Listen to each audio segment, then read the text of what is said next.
But most guys get stuck at 20% body fat, not because they're lazy or not motivated, but because they don't have the right system in place. But in today's video, I'm going to show you exactly a 4-step process on how you can get from 20% body fat to 12% body fat, and above all, stay there. And why do I say 12% body fat and not 8 to 10% body fat? After testing that with myself and with more than 800 clients, this is something sustainable that you can get there and stay there. 8 to 10%, it's difficult to sustain all year round unless you're doing this full time like I am doing, because I coach people, I live and breathe fitness. But probably if you're watching this, you just want to get in better shape, better health, better body composition. You want to get there and stay there in a sustainable way without compromising your life. If you follow these things, you're gonna get to 12% body fat, and above all, stay there and prevent that yo-yo dieting, because probably you got to 15% and then you go back to 20%. And the problem with staying between 15 to 20% or 18 to 20% or perhaps even 17 to 21% is that you kind of look okay, but you're not satisfied with how you look, and you want to get to that next level below 15%, 13%, 12% body fat, because that will literally elevate how you look and how you feel. Because let's be honest, if you're always looking between like 17 to 20% body fat, you kind of look decent, but you feel that you don't have that extra edge. And just for you to have an idea, I'm around 10% body fat all year round, sometimes 9, sometimes 11, but on average 10% body fat. I don't try to go as lean as possible. I don't cut carbs. I eat sweet potato, rice, pasta, bread. I eat everything strategically in time. But for you to have an idea of what's 9 or 10% body fat, I can even show you how it looks like. So just for you to have an idea, this is how I look like right now. I'm not quite sure my body fat percentage. I assume around 10% body fat. You can let me know in the comments down below how much do you think my body fat percentage is. Perhaps even a little bit more, 11% or 12% or even 9%. To be honest, I don't care about those numbers. I just care how I look like in clothes, without clothes, in shape, good sleep, good nutrition. I don't over restrict myself. I eat my carbs, and this is ultimately what I want for you. But I don't want you, of course, you don't need to be in the same condition. You don't need to be as lean as me, because I do this full time. I coach people, I train consistently, I nail my sleep, so I don't have probably the social commitments that you have. This is something that I can maintain all year round. But for you, it might not be realistic to be this lean. Maybe aiming for 12% is something more realistic. Without further ado, let's dive right in. 4-step process for you. Write them down, and I guarantee if you apply these, you're gonna get to 12% body fat, and above all, keep it there. So the first thing that we need to cover is your training plan. And I speak to a lot of guys that want to get in better shape, and the first thing that comes to their mind is, oh, I need to do more cardio, I need to run more, I need to increase my steps, I need to do more classes. And then they start to do F45, Barry's bootcamp, cycling classes, doing endless runs 3, 4, 5 days a week, just running. And again, the problem is, I'm not saying that cardio is bad. I'm just telling you strength training is the #1 thing that you need to focus on. The problem is when you do more cardio, you're gonna get hungrier. What it means is that then you're gonna eat more food, and you're not gonna leave this cycle. And by the way, if you think that you burn more calories during cardio than in strength sessions, you are actually right. If you do 1 hour of cardio compared to 1 hour of strength training, you're gonna burn more calories doing the cardio session, but it doesn't matter the amount of calories that you burn during the session. And I see a lot of guys obsessing with, oh, this session I burned 600 calories, or I burned 800 calories or 1,000 calories. By the way, these devices, they overestimate the amount of calories that you're burning, and it doesn't matter the amount of calories that you burn during the session. What it matters is the amount of calories that you burn after the session, and that's where it comes strength training. Realistically, you don't need to train 5 or 6 days a week, and all of my guys inside the system, they are training 3 days a week. They're not training 5 or 6 days a week. 3 days a week strength training, 45, 50 minutes, as long as you're aiming for mostly compound movements, these big lifts such as, for example, squats, deadlifts, shoulder presses, bench presses, barbell rows, like exercises, what we call compound movements that involve big muscle groups that increase a lot your caloric expenditure. What it means is that after the session, 24, 48, 72 hours, you're still burning calories even when you're resting. So this is ultimately what you want. You want to be like resting and burning more calories. And that's the problem with cardio. You burn the calories during that moment, but after cardio, you're not burning the calories. With strength training, you burn a little bit less during the session, and after the session, you burn way more, and your body is more metabolically active. That means you can even eat more because your body will be burning those calories. So 3 strength training sessions per week, or 4. It depends on your level, where you are, but I've seen the best transformations training 3 days a week, as long as you're doing all the other things right, your nutrition, your sleep, and all these things. Training 3 days a week with a smart approach It's going to be more than enough for 99% of you watching this. You don't need 5 or 6 days a week, as long as you're training in a smart way. 80% compound lifts, then you sprinkle that with some bicep curls, some triceps, some lateral raises to define a little bit more your shoulders. But again, you want to aim for these big compound movements, because these are the exercises that will elevate your metabolic rate, that will increase your testosterone levels, and that will make you burn more calories. Which brings me to point number 2, which is nutrition. And this is one of the biggest mistakes that I see, is people going on a huge calorie deficit. They start to massively restrict their calories, increase their cardio, and inevitably you're going to lose fat, you're going to lose muscle, you're going to lose everything. You're going to end up looking skinny fat, which is you're skinny, but you're not happy with how you look. Your energy is terrible. You still have that belly fat.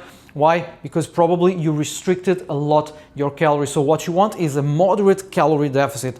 Find your TDEE, which is basically the amount of calories that you burn in a day. Insert your numbers. Just go online, find any calculator, insert your numbers, your height, your weight, your activity levels, your gender, and then you want to create 15-20% calorie deficit. Let's say if your maintenance calories is, let's say 2,200, you reduce 200 and aim for 2,000 calories per day. If your TDEE is 2,000, you want to go for 1,800. Don't go below that number, and focus on protein.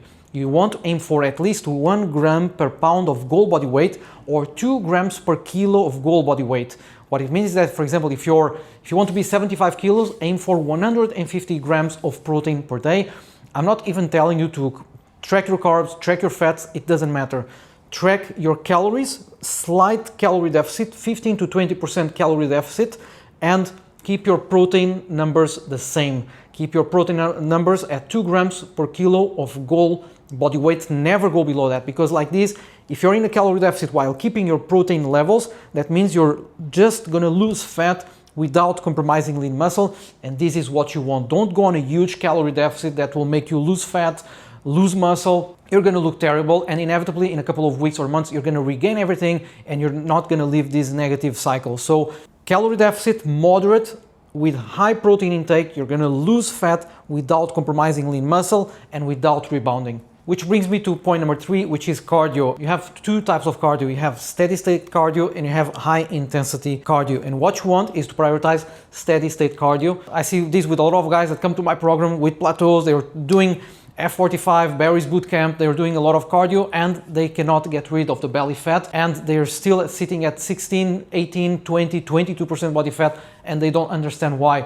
And they're doing brutal HIIT classes, spinning, and the problem is that these type of classes, high intensity cardio, even long cardio, like for example, if you're running for 1 hour, if you're doing a 1 hour Barry's bootcamp or F45 class or something, you're gonna sweat like crazy, you're gonna be tired, but after that class, you're gonna be super hungry. What it means is that you're more likely to crave carbs and to eat more than you shouldn't. And the difference is that with steady state cardio, if you just get your steps, walk, incline, you can even do 3 or 4 days a week of steady state cardio, because it's not gonna compromise lean muscle, you're gonna burn calories, it's not gonna increase your stress hormones, it's not gonna increase your hunger hormones. That means you're gonna be steady, you're gonna be sharp, burning fat without compromising lean muscle, without compromising your recovery. So what you want to prioritize is getting your steps, walk, incline. I'm a big fan. Go to the treadmill, 30 minutes, 40 minutes, walk, incline, 10 to 12%, 4.5 to 5 kilometers per hour, and just walk.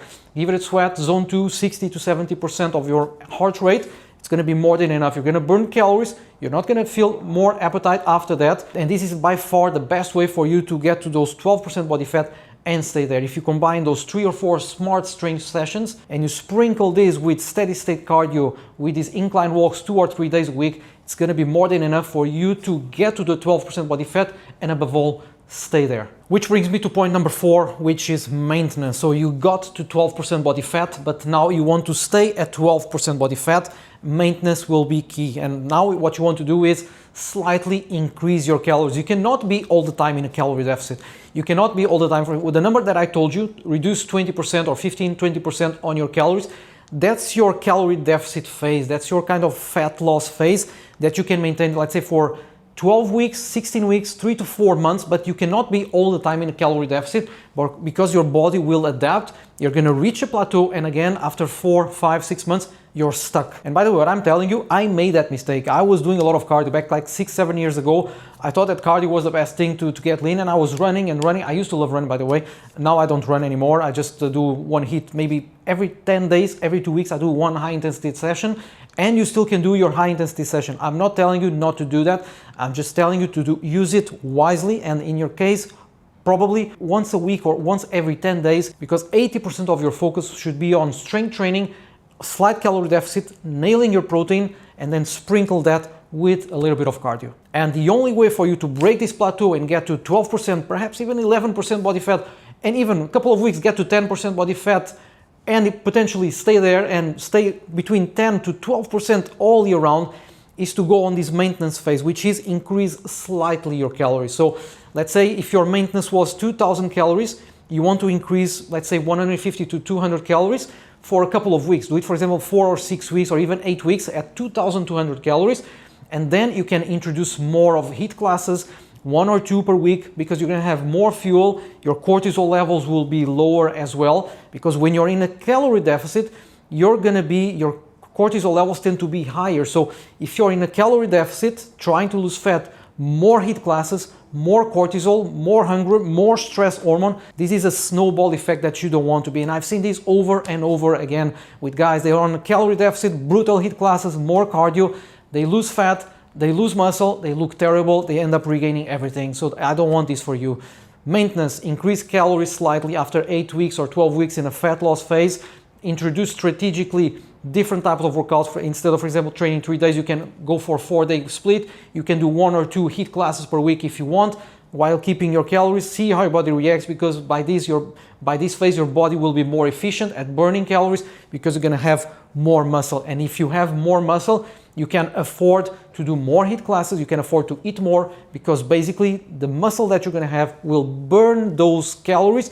It will regulate more your cortisol, your testosterone, and you're going to be in a great place to be 12% body fat and stay there. So I know we covered here a lot of things in this short video. Just feel free to leave your questions down below and I'll answer each one of you. And that this information will help you get to those 12% body fat and stay there. And in case you want to get to the next level with a proven system tailored to you, just feel free to check the link down below. If not, thanks for watching, and I'll see you on the next one.